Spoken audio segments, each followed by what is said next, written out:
I dressed up carefully, ready to welcome my husband home. He'd been in the military for 10 long years. When I saw someone walk through the door, I hid, hoping to surprise him. But when I finally got a clear look at the man's face, I froze in shock. He wasn't my husband at all. Instinctively, I grabbed a frying pan and struck the man hard on the back of his head. You're not my husband! Your husband is dead. Then my eyes fell on my husband's memorial photo, and I couldn't hold back my tears anymore. I completely broke down. I had waited a decade, and all I had left was a cold photograph. Seeing me so devastated, Mike rushed over to comfort me. Then he gently took off my wedding ring and slipped his own onto my finger. Now I'll be your husband. What?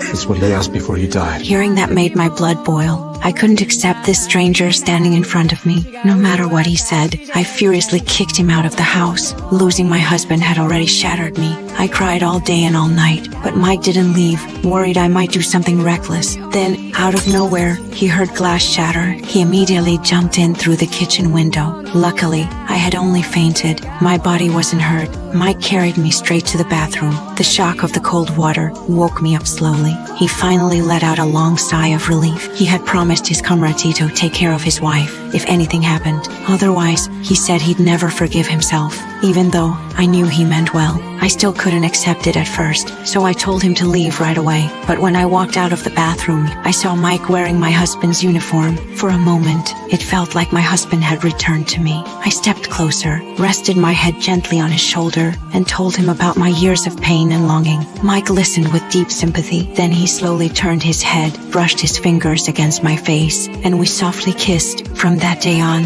I began to open my heart to him. We washed dishes together, read books together, and shared the little things we both enjoyed. Our bond grew warmer day by day. Whenever I sank back into grief, he would quietly bring me flowers to lift my mood. Before I knew it, I had fallen in love with the man standing before me. Just as I decided to accept this new love, Mike suddenly put his uniform back on. He said he'd been called on an urgent mission and had to leave right away. I rushed to block the door, begging him not to go, but he said this mission was different, that he had to return to his unit before sunset. He told me these past few days had been the happiest of his life. He promised to come back safely and asked me to wait for him in peace. Watching Mike walk away, my heart ached with reluctance. I never imagined that after just a few days together, I would fall so deeply for this man. But what shocked me even more, right after Mike left, my deceased husband actually came back.